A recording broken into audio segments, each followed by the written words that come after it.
Maximum যারা আসে বেশিরভাগ ক্ষেত্রে আফ্রিকা, শ্রীলঙ্কা কিংবা পাকিস্তান, ইন্ডিয়া এখান থেকে আসে বেশিরভাগ। তারা যেটা বলে থাকে ওখানে আমরা যেখানে বসবাস করি সেখানে আসলে শিক্ষার কোনো ব্যবস্থা নেই, এই শিক্ষাটা ওখানে প্রচলনই হয় নাই। আমরা এখানে যাচ্ছি, এখানে যেয়ে আমরা ওখানে দোকান করব, যদি সম্ভব হয় সেখানে যে আমরা একটা ইনস্টিটিউট করতে পারি, সেখানে শাখা যদি ওখানে করা যায় আমরা এখান থেকে আমন্ত্রণ দিয়ে আমাদের ওখানে নিয়ে যাবেন। অনেক বিদেশি শিক্ষার্থী আছে এখানে শিখে যাচ্ছেন, অনেক শিক্ষার্থী অলরেডি পাস করে ওখান থেকে চলে গেছেন যারা ওখানে বসে কাজ করছেন।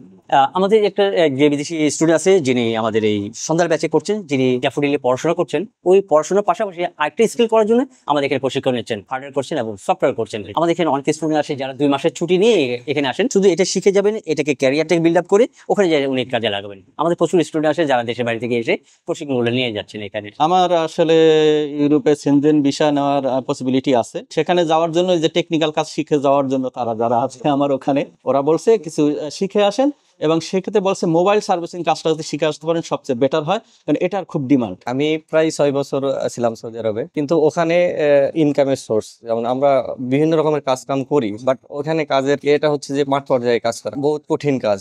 তো সেই ক্ষেত্রে আমি, আমার ফ্রেন্ড একটা আছে দুবাই, এবং আমি সৌদি আরবে দেখলাম যে 2-1টা শপে আলাপ করলাম, এই কাজটা আসলে বসে থাকার কাজ, এবং 70-80 হাজার টাকা, লাখের উপরে ইনকাম দেয়। সেই ক্ষেত্রে আমি চিন্তা ভাবনা করলাম আমি দেশে যাই, দেশে যেয়ে নতুন করে শিখি। তখন আমি অনলাইনে সার্চ করি আকমল স্যারের এখানে, তো ওনারা advance level computer, CC camera সবই শিখাই। তো এখানে আসলাম, আসার পর দেখলাম, বুঝলাম, আর 2-1 জায়গায় দেখছি, আসছি এখানে দেখে আমার খুব ভালো লাগছে।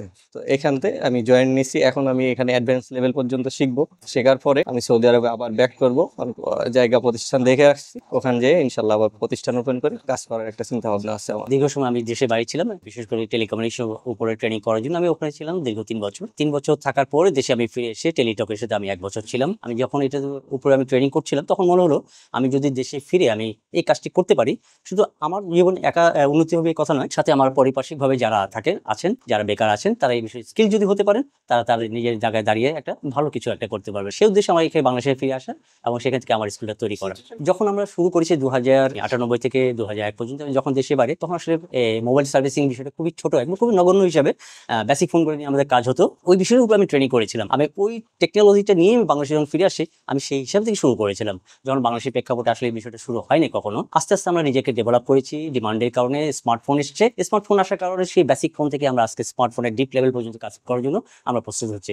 আমরা এখানে যারা আসে ম্যাক্সিমাম হচ্ছে ঢাকার বাইরে থেকে আসেন, যখন আমাদের এখানে আসেন তারা আমাদের পাশে একটা মেস আছে, সেই মেসে এখানে থেকে প্রশিক্ষণ নিয়ে তারা আবার তাদের জায়গায় ফিরে যেতে পারেন। এখান থেকে যখন প্রশিক্ষণ শেষ হয়ে যায়, বিষয়টা হয় যখন হার্ডওয়্যারটা শেষ করি আমাদের ল্যাব নাম্বার 3 বেসিক কোর্সটা শেষ করে 1 মাসের, যেখানে এখানে আসি আমরা সেখানে অ্যাডভান্স হার্ডওয়্যারটা হয়ে থাকে, সফটওয়্যার হয়, ল্যাপটপ হয়, সিসি ক্যামেরাটা এখানে করে থাকি। ল্যাব 2তে শেষ করার পর ল্যাব 1-এ যখন চলে যায় সেটা হচ্ছে আমাদের আসলে কাস্টমার কেয়ার। সেই কাস্টমার কেয়ার আমরা ওখানে পাঠিয়ে দিই 1 মাসে ইন্টার্নি করার জন্য। ওই ইন্টার্নি করার পরে সে যদি কখনো কমপ্লিট করে মনে করে সেখান থেকে আমাদের একটা সার্টিফিকেট নিয়ে যেতে পারে, সাথে একটি গভর্নমেন্ট একটা সার্টিফিকেট নিয়ে যেতে পারে। এই 2টি সার্টিফিকেট নিয়ে সে যদি উদ্যোক্তা হতে চায় সে উদ্যোক্তা হতে পারে, অথবা সে যদি মনে করেন আমি জব করবো তাহলে আমরা জবের ব্যবস্থা রেখেছি। বাংলাদেশে যে মোবাইল ফোন ম্যানুফ্যাকচার কোম্পানি আছে সেখানে যদি চাই সেখানে সে জব করতে পারে। আজকে যে ঘটনাগুলো সেটা 20 বছর আগে আমার স্টুডেন্ট যে চলে গিয়েছিল সিলেট গোলা বাজার, 20 বছর পরে এসে আমার কাছে বললো আমি আজকে খুব ভালো একটা জায়গায় আছি, এখন যদি আমি কিছু নাও করি আমার দোকানটা আমার এক যে ভাষাকে দিয়েছি তাকে আমি শিখিয়েছি, সে কাজ করছে, আমি বসে বসে শুধুমাত্র তদারকি করি, ও যা করে আমার সেটা দিয়ে চলে যাচ্ছে এবং আমি খুব ভালো অবস্থায় আছি।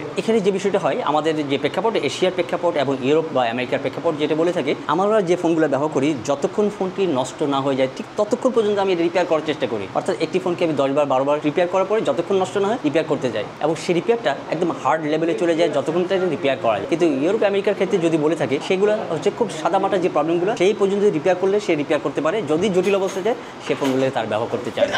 তো যারা দেশে বাইরে থেকে আসে শিখতে যায় বা দেশে এখানে যে জায়গায় শিখে ওখানে যাবে, তারা যদি খুব বেসিক বিষয়টা যদি জেনে যায় তাহলে সে ভালো একটা অবস্থায় সেখানে ক্যারি করতে পারবে। আমরা এখানে যখন আসে আমরা তো বলে রাখি আমরা এটা 2 মাসের জন্য একটা কোর্স কারিকুলাম, এটা একটা অফিসিয়াল কারিকুলাম। তো যখন এখানে আসে আমরা তাদেরকে বলে থাকি আমরা 1 বছর তাদেরকে সাপোর্ট দিব, যে কোর্স ফিতে আছে সেই কোর্স ফিতেই। আমাদের এখানে একজন ছেলে ছিল বা এখনো আছে যে রাত্রের ব্যাচে, সে আমার জানা আমাদের 15টা ব্যাচ তাকে আমি করিয়েছি বা করছি এখনো আমার কাছে মনে হচ্ছে সে এখনো তার বিষয়গুলো কমপ্লিট করতে পারেনি। অর্থাৎ বেসিক লেভেলে যে কাজগুলো আমরা করি সেই বিষয়গুলো যদি তাকে আমি প্রপারলি দিতে না পারি সে কাজগুলো করতে পারবে না। তার জন্য আমি চাচ্ছি সে 15টা ব্যাচ করছে আরো 20টা ব্যাচ করুক, স্বাভাবিক যে কাজগুলো সেগুলো যখন সে কমপ্লিট করবে তখন তখন আমি তাকে আসলে বিদায় করবো। আমাদের যে কারিকুলামটি সেটা হচ্ছে আমাদের বিটিবি যে কারিকুলাম সেটা আমরা ফলো করি, আর আমরা ইন্টারন্যাশনাল একটা কারিকুলাম ফলো করি। বিকজ যে স্টুডেন্ট আমাদের দেখতে পাচ্ছি সবাই আমাদের দেশি, কিন্তু এখানে পৃথিবীর বিভিন্ন দেশ থেকে এখানে অনেকেই শিক্ষা নিতে আসেন। আমরা দুইটা ওয়েতে শিখাই, সেটা যে বাংলাতে হয় মিডিয়ামে, একটা ইংলিশ মিডিয়ামে হয়। এই জন্য আমরা যে কারিকুলামটা করেছি সেই জন্য এখান থেকে শিখে তার দেশে, সেটা দেশে যে দেশে হোক না কেন সেই দেশে বসে যেন আমাদের সঠিক শিক্ষাটা পেয়ে কাজগুলো করতে পারে। ইংলিশ মিডিয়ামে আমাদের এখানে যারা দেশের বাইরে থেকে আসেন, বাংলা মিডিয়াম তো আমাদের দেশের জন্য আছে, যদি এখানে বিদেশি আসেন তাদের জন্য আমরা ইংলিশ মিডিয়াম আমরা তাদেরকে প্রশিক্ষণ দিয়ে থাকি। 2 মে 2025 আমাদের 23 বছর পূর্তি হলো। 23 বছর পূর্তিতে আমাদের স্টুডেন্ট সংখ্যা হয়ে গেল 13,000 স্টুডেন্টের মধ্যে 11,000 স্টুডেন্ট আমরা যেটুকু জানি তারা সারা পৃথিবীতে তারা কাজ করে এখনো সবাই ভালো আছে।